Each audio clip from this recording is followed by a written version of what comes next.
오늘 우리가 살고 있는 이 사회, 이 현대 사회에 있어서 젊은 청소년 또 젊은이들의 문제는 굉장히 중요한데, 사실은 그러한 것들이 정말 모든 사람들의 마음속에서 이게 굉장히 귀중한데 어떻게 할 것인가에 대한 거룩한 고민이 없습니다. 그래서 부모들은 아이들을 곱게만 키우는데 전념하고, 또 학교에서는 이 아이들에게 교과서로 만들어 놓은 그 책 몇 권을 어떻게 하면 잘 습득해서 글자의 그 문맥을 이해시키고 또는 계산을 하고 그런 것들을 통해서 다음 학교에 진학을 시킬 것인가 하는 그런 단순한 학습에만 몰두하지, 정말 인간으로서 인간이 어떻게 무엇을 위해 살아야 하고 그리고 살아가는 삶에 있어서 그의 삶의 부분에 어떤 변화가 있는 것들에 대한 진정한 점검이 없습니다. 그렇게 하는 가운데 자라는 아이들은 금방 청소년이 되고 또 더 나아가서 이제 성인이 되어서 이 사회에 나아가 주역이 되게 되는데, 문제는 그들이 살아가는 그 삶에 있어서 가장 그들을 움직이는 그들의 삶의 그런 사고 방식들, 그들의 삶을 움직이게 하는 그런 원동력인 그들의 가치관이 전혀 되어 있지 못하다는 것이죠. 다시 말해서 한 인간으로서 이 땅에 하나님 보내실 때 이 땅에 너는 이것을 목적하고 살다가 이라는 결과를 갖고 하나님 앞에 돌아오느라고 보낸 하나님의 거룩한 뜻과 그 목적을 따라 인간이 살도록 되어져 있는데, 그렇게 살지 못하고 이 세상에 있는 땅에 있는 그러한 눈에 보이는 것들을 쫓아서 그것이 전부인 줄 알고 시간과 정력과 모든 것 인생을 다 쏟아내다 보니까 이게 잘못되어 간다는 것이죠. 그래서 인간의 삶의 그 가치관, 살아가는 삶에 대한 그 패러다임이 그리스도인들, 하나님 믿는다는 신자들까지도 명확하지를 않아요. 그래서 계속 세상에서 보고 듣고 또 뉴스나 또는 방송을 통해서, 그리고 드라마나 그런 연극이나 영화, 그리고 책들을 통해서 나오는 그런 것들 통해서 가치관이 형성되어 있는데, 그런 것들이 성경적이지 못한 하나님의 말씀에 있는 것이 아닌 그런 잘못되어 있는 것이 대다수다는 것이죠. 그런 잘못된 세속적인 가치관을 따라서 사람들이 살다 보니까 하나님이 인간을 이 땅에 보내면서 너는 이것을 이루고 오너라고 하는 그 거룩한 목적을 성취하지 못하고 그의 인생이 꿈대로 되지 않고 파국을 맞는 결과를 가져옵니다. 그러한 파국의 모습들, 파국의 소리들이 우리 주변에서 나타나게 될 때 우리는 썸뜩 놀라게 되고, 그러한 일에 그 사고의 한가운데 또 때로는 서 있을 때 이 인생이 너무나 괴롭고 또 그러한 그 인생을 살게 된 이 시대가 너무나 원망이 되어가지고 국가를 탓하기도 하고 주변에 있는 것들을 원망하기도 하고 그러한 것이죠. 오늘 이 세상 사람들의 가치관은 눈에 보이는 것들의 화려함, 그 크기, 그리고 그러한 것들의 그러한 유명한 명예, 이러한 것이 사람들에게 있어서 전부인 것 같이 그렇게 사람들에게 그러한 가르침, 암시를 줍니다. 그 사람들은 거의 비슷한 가치관을 가지고 땅에 있는 것을 쫓아 살아가죠. 오늘 성경은 그러한 것들은 이 땅에서 무엇을 먹을까, 무엇을 마실까, 무엇을 입을까 하는 것들이라고 그랬습니다.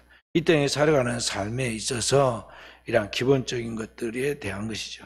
그래서 그러한 것들이 잘 갖춰져서 크게 화려하게 사람들 보기에 아주 좋아 보이는 유명하게 되면 사람들은 그것이 성공했다고 보고 행복하게 생각하고, 그렇지 못할 때는 자기를 불행하게 여기는 거죠.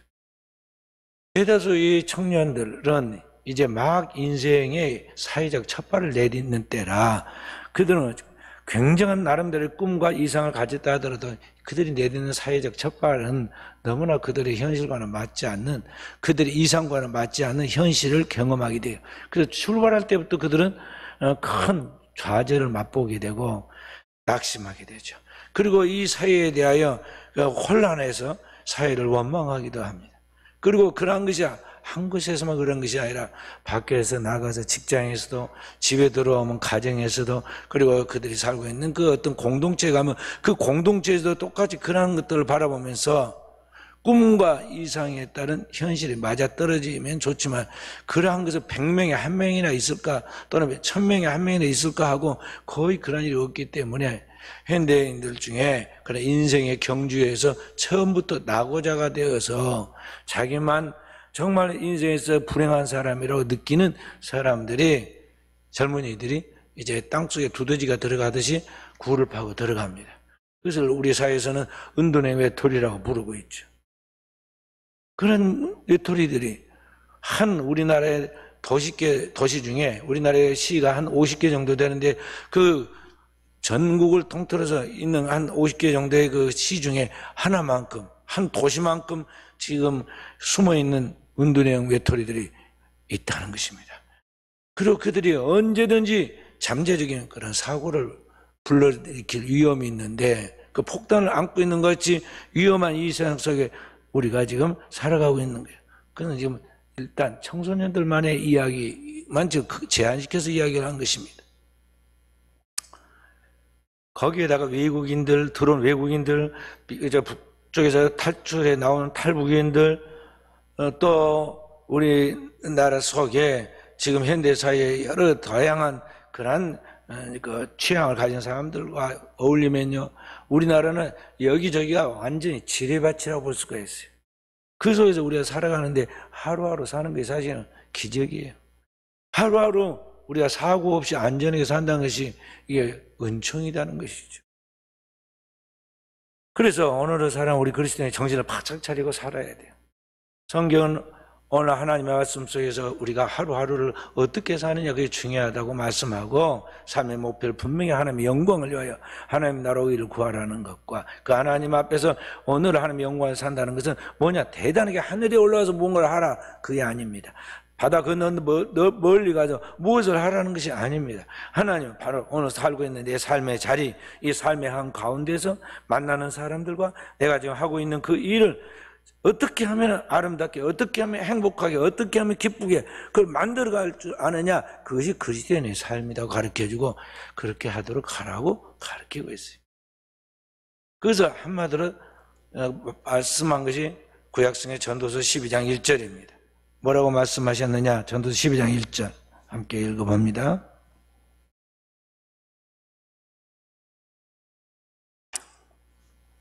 함께 너는 청년의 때 너희 창조주를 기억하라.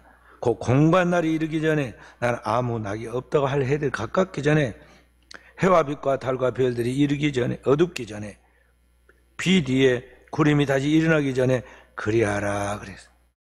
그러니까 이제 인생을 나이가 먹어가지고 더 이상 힘이 없다, 소망이 없다, 낙이 없다고 그렇게 하면서 모든 힘이 빠져버린 그때가 아니라 지금 인생에서 모든 것이 활발하게 지금 움직이고 있는 때, 그때가 청년의 때. 이 청년의 때 너는 수직적으로 하나님과의 관계 속에서 내 영을 창조하신, 내 생명을 창조하신 그 하나님 관계 속에서 그 하나님 앞에서 내 인생이 오늘 어떻게 살 것인가를 생각하고 살아가라 그런 말. 너희 창조주를 기억하란 말은 바로 그것입니다. 대다수 사람들은 그런 생각을 못하고 살지 않아요? 단지 땅에 있는 것들에 거기에 머리가 빠개질 만큼 복잡하게 고민하고 번민하고 그것이 너무 해결이 안 되니까 답답하니까 그것을 다른 대용품으로 해결하려고 하는데 그게 뭐예요? 일 끝나면 어디 가서 남자나 여자나 술 먹고 여기 교회 앞이고 여기 학교 앞인데 저기도 맥주집이 하나 생겼어요. 일도시 뭐라고 써있던가 그렇게 써진 것 같더라고요. 내가 지나가면서 보니. 그런데 거기에 내가 안 보려고 그래도요, 지나가면은 젊은이들이 앉아서 세상의 모든 고뇌는 다 자기가 겪은 사람인 것 같지. 내가 보기에는 사회 첫 번이나 겨우뗀 것 같은데 남녀가 그게 옹기종기 모여가지고 시끄러워 죽겠어. 거기에서 홀짝홀짝 뭘 마시면서 그렇게 시간을 보낸단 말이죠. 사람의 습관은 21번만 반복하면은요, 그에게 끊을 수 없는 중독 같은 습관이 생기는 거예요. 근데 내가 보면 거의 밤마다 거기에 모여서 술을 먹고 있더라고. 또 그 옆에는 또 학원들이 몇 개가 있는데 학원의 학생들까지도 담배를 막 어른들처럼 피우면서, 야, 이게 왜 이러나. 옛날 같으면 불러서 종아리도 좀 때리고 그러지 말아라 그렇게 말하겠는데, 제가 여기 학원 선생이 여기 앞에서 습관적으로 와서 꼭 우리 교회 주차장 앞에서 담배를 피우고 꽁초를 기다 탁탁 던지더라고. 내가 생 뭐라 해줬어. 그때는 우리 장로님이 그러지 말라고 그러더라고. 목사님한테 해코지 한다고.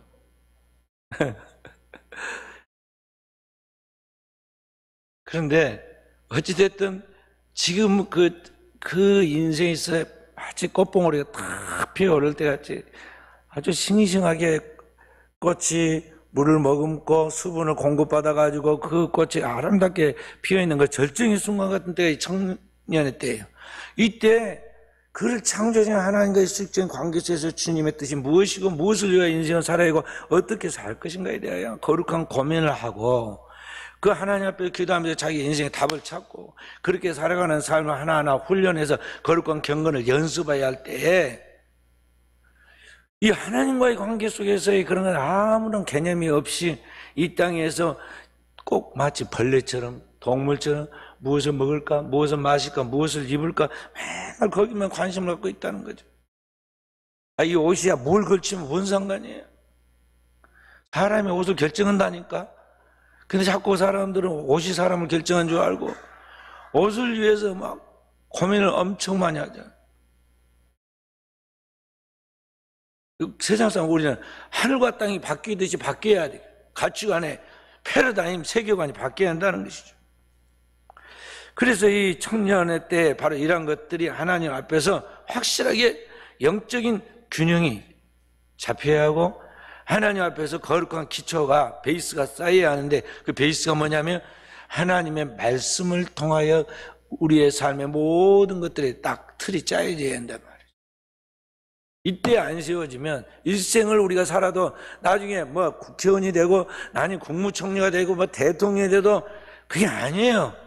그 기초가 하나님의 말씀의 가치관을 따라서 세워진 것이 아니기 때문에 어떤 결정적 순간 환난과 위기와 시험이 오면 거기에서 순간 무너져요.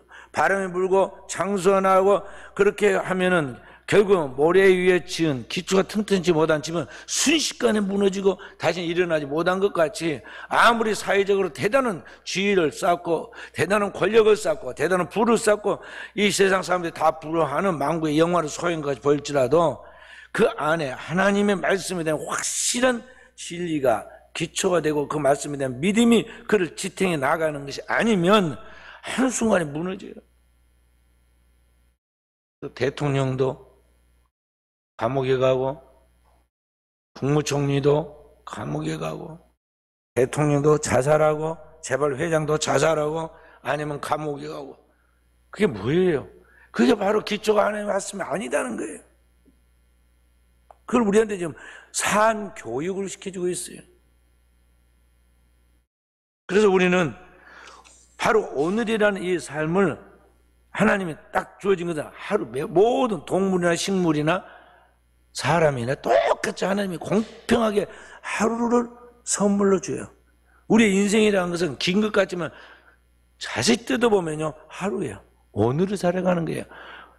저 깔따구만 하루살이가 아니에요. 인생도 하루살이에요.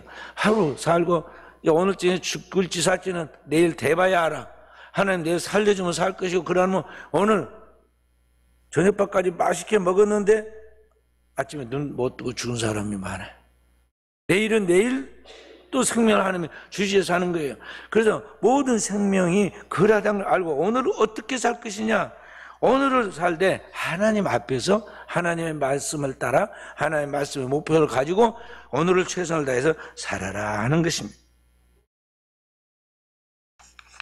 김종길이라는 시인이 쓴 경이로운 나날이라는 시가 있어요. 나는 요즘 아침마다 경위와 마주치고 있다. 경이로움을 말해요. 이른 아침 뜰에 나서면 창밖 화단의 장미 포기에 하루가 다르게 꽃망울이 연글고 산책길과 나무 소나무에 새송이 손에 잡힐 듯 쑥쑥 자라고 있다. 해마다 이맘때면 항다반으로 보는 이런 것들에 왜 나의 눈길은 새삼 쏠리는가? 세상에 신기한 것이라고는 별로 없는 나이인데 등등등등 하면서 그 시가 나가요. 그러니까 우리가 지금 매일 아침에 일어나서 자기 앞마당을 지나고 길거리를 지나면서 보는 일상을 지금 여러분은 신기하게 바라보고 경이로운 눈으로 지금 느끼잖아요. 그러니까 오늘에 대한 이 삶이 우리는 늘 우리 한국에서 제일 좋은 경치 좋고 환경 좋은 순천 도성에 살잖아요. 순천시에 그 정원의 도시에서 우리 늘 나가면서 들으면서 모든 그 자연의 풍요로움을 만끽하고 사는다. 그런 도시가 많지 않아요. 근데 우리 순천에서 우리는 그래 살아. 근데 우리는 별로 그렇게, 이 시인은 시로 이걸 풀어내니까 참 멋있고, 참 듣기도 좋고, 멋있는 게 상상이 되지만은요, 이 시인이 보고 있는 지금 집 앞보다 우리 순천이 모자라나요? 훨씬 더 나아. 근데 우리는 그걸 못 느끼고 살잖아요. 우리의 매일의 일상에서 보면은, 우리의 일상은 보통 사람들이 사는 그런 보통의 삶이에요. 우리가 때로는 이게 지루해가지고 여행 가자고 그러잖아요. 근데 여행 가면 어때요? 가면은 고생이야. 갈 때 기분이 뭔가 아주 재밌는, 아주 스트레스도 풀고 구경도 하고 재미가 있을 것 같이 기분이 그렇지. 가면 그날 저녁부터 힘들다. 그냥 불평이 나오기 시작해요. 3일만 지나면 집에 가고 싶어. 집보다 좋은 데 없어. 그리고 돈 비싼 돈 들이고 여행하고 와서 뭐라고 그래요? 집이 제일이다. 우리 집이 최고다. 아이고 집에서 먹은 밥이 좋다. 다 그래요. 그러니까 우리 세상에 해 아래 새 것은 없어요. 이 세상에 신기한 것이라고 생각하시는 것들은요, 나이가 들어가면서 신기하지 않아요. 아기 때는 다 신기해. 이제 엄마 뱃속에 답답한 엄마 뱃속에서 10달간 있다가 나오니까 모든 게 신기해요. 눈을 뜨고 보니까. 그래서 방에 있는 것을 막 둘레 아이가 막 보고 나면 혼자서 싱긋싱긋 웃고 그러잖아요. 그래서 조금 크면 이제 밖으로 나가자고 그러잖아요. 나가보니까 또 방 안에 보는 또 다른 세계가 광활하게 펼쳐졌는데 구경할 거 천지야. 그 아이 데리고 어디 빨리 못 가요. 왜 그래요? 가다가 풀 보고 발로 차보고 돌멩이 집어보고 어른들은 보이지도 않는 개미 찾아갖고 그 간지 갈 때까지 찾아보고 자기 엄마한테 그거 다 가르쳐주고 그러잖아요. 신기해서 그래. 신기해요. 나중에 조금 크면 말하잖아요. 아이가 이제 그때부터는 엄마가 이제 귀찮아지기 시작하죠. 엄마 아빠가 이것은 뭐예요? 이것은 뭐예요? 저거 뭐예요? 어제 물인데 또 묻고 계속 그럼. 근데 나이가 들어서 그러나요? 하나 신기하지도 않아. 이제 보고 매일 봐가지고 지겨워. 지루한 일상이 반복된 것 같이 보여. 근데 항상 지나놓고 보면 살아온 그 삶을 생각해 보면 어때요? 그때가 좋았고 그때가 행복했는데 자기 어린 시절 뛰놀던 동산 친구들 그리고 고향에 한번 가보고 싶어. 가보면 어때요? 전혀 신기하지 않고 꿈에 그리던 그 고향이라고 가보면요 초라하기 그지없고 그 뛰놀던 동산 뛰놀던 학교에 가보면요 아이고 이렇게 작았나? 그러면서 웃음이 저절로 나온다. 그러니까 지나놓고 나면은 그 대단하게 보였던 것들이 불편하게 여기고 떠나고 싶었던 그러한 것들이 다 지나놓고 보면 추억 속에서 아름다운 거예요. 그래서 푸시킨의 시에도 지나고 나면 그리워지느니라 그러잖아요. 유명한 조선시대 학자이면서 너무나 청빈 학자들이니까 그때는 하여간 청빈하고 또 한 사람은 다 간신배들이 시기 질투해가지고 귀양을 보냈어요. 그래서 저기 완도 쪽에 가면은요, 남해 윤선도 사당도 있고 그래요. 그분이 쓴 오우가라는 시가 있어요. 오우가 벗이 다섯이다. 뭔 벗이 다섯인 거? 소나무, 뭐 대나무, 해서 5개가 있는데 내 벗이 몇인가 하니 그러면서 시를 막 해놨는데 기껏 나무 몇 개 지금 예찬해 놓은 거예요. 그걸 감옥에 갇힌 거죠. 지금 유배가 됐으니까. 부모, 형제, 다 친구들 떠나서 감옥에 가서 저 멀리 떨어진 감옥에서 그렇게 살면서도 자신이 넉넉하게 즐기는, 자기의 삶을 즐기는 그런 여유를 보여요. 그러니까 오늘을 살아갈 때 우리의 삶의 이 평범한 이야기들을 어떻게 바라보고 어떻게 생각하면서 살아가는지가 중요하다는 거죠. 일상적인 삶 속에서 하나님의 백성은 그 속에서 하나님의 창조의 섭리를, 그리고 그 하나님이 일하시는 그 하나님의 계획과 일에 대한 과정과 성취를 쫙 살펴서 오늘 내 삶 속에서 나를 통해서 하나님이 이 땅에 남기고 드러내고 싶어하는 것들, 나를 통해서 이 땅에 살리고 싶어하는 영혼들, 나를 통해서 이 땅에 다음 세대의 영혼들에게 필요한 것들을 어떻게 하나님이 지금 역사하시고 일하신가를 우리가 깨어서 그런 것들을 준비해 나가는 삶을 살아야 한다는 것입니다.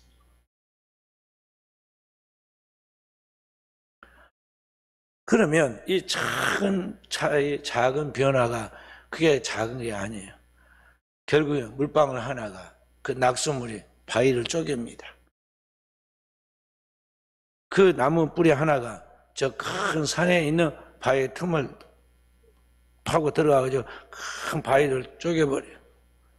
그러듯이 우리 인간의 삶의 위대함은 뭐냐면 그 작은 생각의 변화, 그 작은 삶을 통해서 하나님 앞에서 하나님의 영광을 드러내려고 하는 그런 삶의 의지에 그 작은 것들이 축적돼 가면서 그 경건의 능력들이 우리에게 나타나는데 하나님의 자손 대대의 그런 것을 통해서 하나님의 뜻이 이루어지도록 하신다는 거죠. 그래서 이제 요한계시록에 보면은 거기 새 예루살렘이 나오는데 그 새 예루살렘이 하나님 앞에서 새 예루살렘이 거룩한 신부로서 그리스도의 신부로서 나타나게 되는데 그 거룩한 그 성 새 예루살렘이 뭐냐면 돌이 전부 다 성도들이요. 한 사람 한 사람이 성도들이요. 한 사람 한 사람 성도들이 하나님의 작품이 되어서 하나님의 영광을 이 땅에 드리는 역할을 한다는 것이죠. 하나님은 그 많은 능력을 가지고 우리를 계획하시고 준비시키고 일하시는 거예요. 그렇기 때문에 오늘 우리는 그 하나님 앞에서 오늘 내 자신을 하나님의 작품처럼 우리 자신을 하나님 앞에 내어놓고 하나님이 나를 쓰시기에 편하도록 오늘 우리 자신을 만들어 가야 하는 것입니다. 그래서 하나님의 모든 말씀에 우리가 온유한 자로 섬겨 나가야 하고 순종해야 하고 하나님의 모든 말씀이 우리에게 말씀할 때 그 영적인 하나님의 음성, 오늘 내게 주시는 하나님의 계시의 말씀을 분명히 받아서 반응할 수 있는, 실천할 수 있는 능력을 소유한 그리스도인으로 주 앞에 서야 한다는 것이죠.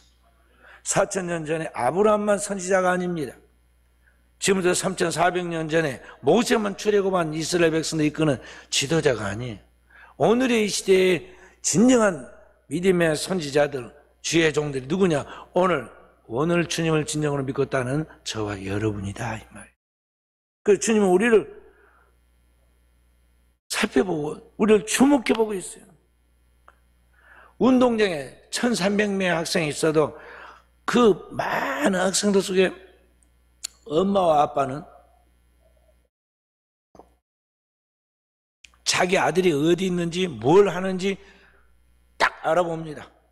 그리고 내 아들이 어디 있다, 내 아기가 어디 있다, 지금 뭘 한다 다 알아요.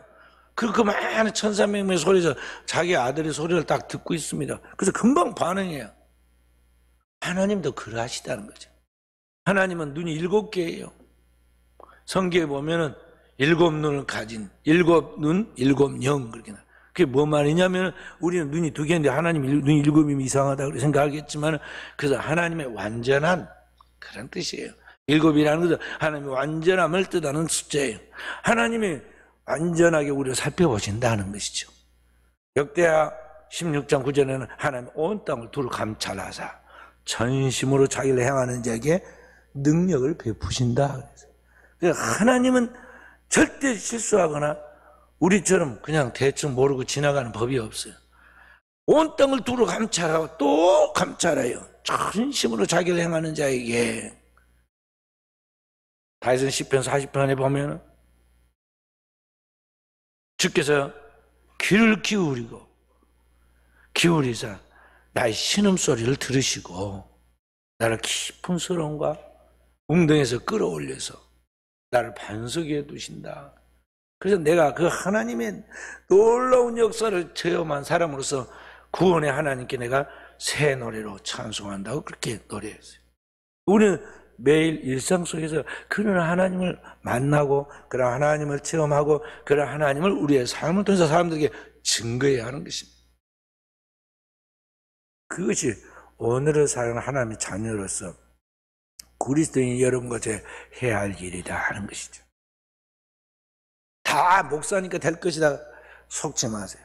다 장로, 권사, 집사니까 될 것이다. 그것은 그렇게 되기를 바라는 우리의 마음이죠. 우리 목사님들도 욕을 잘해요. 아직 어디 매스컴에도 보면 욕을 하고 막 돌아다니는 사람도 많더라고. 근데 쑥쑥 욕이 나와. 그리고 이야기를 가만히 들어보면은 저게 진짜 크리스찬도 아닌 것 같은 막 가치관을 가지고 많은 사람도 많아. 그 진짜가 아니다 이런 거죠. 교도소에 가면요, 같이 있는 재소자들이 얼굴은 진짜 인물은 다 잘생기고 진짜 사람 같은데요, 이야기를 들어보면 사람 아니에요. 온갖 흉악한 죄를 다 짓고 들어와 있다고. 근데 그 사람들 중에 3분의 1이 다 기독교인이다 이 말이에요. 교회 직분자들이에요. 직분자들. 그래서 우리는 속지 말아야 돼. 우리 자신에 대해서 속지 말아야 나가요. 내가 누구냐? 사도 바울은 자기가 정직하게 고백하기를 디모데전서 1장 15절에 죄인 중에 내가 괴순이라. 죄인 중에 내가 괴순이라. 그래 괴롭다고 그랬어요. 선을 행하기 원하는 원죄는 악만 저지르고 있는 나, 날마다 죄를 짓고 넘어지는 나, 오라 나는 공부한 사람이다. 이 사망의 무문에서 누가 나를 구해내랴 그래서 바로 그러나 나를 하나님 앞에서 날마다 부딪히는 거예요. 하나님과 부딪히는, 하나님은 바위다면 나는 계란 같은 존재이고 티끌 같은 존재에 부딪혀서 깨져야 돼. 변화돼야 한다는 거죠. 주님과 만나면 내가 변화되는 거죠. 날마다 주님 앞에서 신음하고 기도하면서 부르짖으면 하나님 나를 하나님의 사람으로 만들어 주십니다. 우리나라 조선시대 유명한 그러한 학자 이율곡 선생이 있었는데, 이 학자가 쓴 자경민이라는 12개의 자기가 스스로 자기를 경계시키는 그러한 글을 썼어요. 우리로 말하면 십계명 같은 거예요. 거기 보면은 무슨 얘기가 들었냐면 혼자 있을 때로 조심해야 돼. 혼자 있을 때. 사람이 혼자 있을 때 이제 자기의 벌거벗은 적나라한 실체가 나와. 게으르고 나태하고 음란하고 교만하고 안 좋은 그런 그 가라앉아 있는 그의 안에 시커먼 것들이 다 나와. 그래가지고 혼자 있을 때 그거 하고 한다고 TV에서 보여주었는데요. 집에서 기르는 반려견들, 반려고양이들 얼마나 예뻐요. 그래서 그 고양이나 개들을 집에서 키우는데요, 사람이 없을 때는 어디 갈 때는 불가불 못 데리고 갈 때가 있잖아요. 그 집에다 놔두고 문을 잠가놓고 가자. 근데 걱정이 돼가지고 거기다 CCTV를 달아놓고 봤어요. 그때 뭐예요? 가만히 있어서 고양이가 기도하죠. 아니면 집 지키려야 하니까 딱 왔다 갔다 하면서 뭐 집 지키나요? TV 나왔는데 보니까 딱 주인이 나가본 그 시간부터 이 고양이가 지체성이다 개도 그러고 말이죠. 막 협하러 갔다 침대로 갔다 뛰고 난리를 치고 막 별짓을 다 해요. 고양이나 개들도. 신기한 거면 주인이 딱 들어온 소리가 딱딱 문 여는 소리 나면 그때 지자리로 딱 가고 얌전하게 이렇게 있는 거예요. 짐승도 그래. 말 못해 짐승도. 하물며 사람은 어떠하겠어요? 사람은 더 하는 거죠. 그러니까 우리는 혼자 있을 때를 잘 보낼 수 있어야 돼요. 혼자 있을 때 하나님 앞에 머무르는 법, 하나님 앞에 머무르는 시간들이 있어야 한다는 것이죠. 이 기독교 2000년의 역사 속에 이 교회의 순수함과 복음의 정통성을 지켜온 사람들은 놀랍게도 교회에 있는 성직자들이나 또는 신자들이 아니었어요. 누구냐? 교회를 떠나서 홀로 저 사막에 가가지고 또는 산중에 가가지고 거기서 수도를 한 그런 크리스찬들이 있어요. 그 사람들이 혼자서 있는 동안에 하나님과 1대1의 관계 속에서 성경을 읽고 말씀을 묵상하고 자기 자신을 통해서 하나님께서 어떻게 이루어 가실 것인가에 대한 거룩한 그런 자세를 잘 훈련시켜 나가고 그렇게 사는 믿음의 공동체가 커지면서 프란시스 교단 그 다음에 도미니크 교단 무슨 이란 수도회가 생기게 되었고 그런 것들이 타락한 중세 교회를 버티게 만들어주는 균형한 역할을 했다는 것이죠. 그러니까 오늘의 사람은 크리스찬이 혼자 있음을 심심하다 그렇게 생각하면 두려워해서도 안 되고 심심하게 생각해도 안 돼요. 그때가 하나님과 함께 할 수 있는 시간이 되는 걸 알아야 돼요. 혼자 있음에 대하여 그 단순한 그러한 틀어박혀 있는 인간 히키코모리 같은 그런 사람이 되라는 게 아니라 하나님 앞에서 목적을 두고 먼저 하나님 나라 의를 구하는 거룩한 영광을 위하여 하나님 앞에 먼저 영적 자기 준비를 해서 자기 자신의 자세를 갖춰서 승리하는 자가 되라는 거죠. 그리고 뜻이 그렇게 하늘에서 이루어진 것 같이 땅에서 이루어지는 거예요. 영적인 하나님과의 관계 속에서 1대1의 관계가 완성되면 그건 이미 하늘에서 이루어졌기 때문에 이 땅에서 그대로 모형이 나타나서 땅에서도 성공한 사람이 된다 이 말이죠. 이것은 어떤 바람이 불어도 풍파가 와도 시험이 와도 시련이 와도 결코 무너지지 않아요. 왜냐? 기초가 반석 위에 세워졌기 때문에 하나님 말씀의 기초 위에 세워졌기 때문에 영원한 하나님 말씀 천지는 없어질지라도 내 말은 없어지지 아니하리라 하신 주님의 말씀처럼 그 영원한 생명의 반석이신 말씀 위에 세워졌기 때문에 그는 어떤 시험 속에서도 어떤 템프테이션, 유혹 속에서도 결코 좌르나 우나치지 않고 거기에 딱 버텨서 하나님 앞에 성장해 간다는 것이죠. 오늘도 우리 저와 우리 사랑하는 성도들 이러한 믿음의 기초에서 잘 서서 그 하나님께 영광을 돌리고 그 믿음의 축복들이 대를 이어 다음 세대에 이어져서 하나님의 기쁨이 되는 하나님의 자랑이 되는 우리의 사랑하는 종들이 되어지기를 주님의 이름으로 축원드립니다.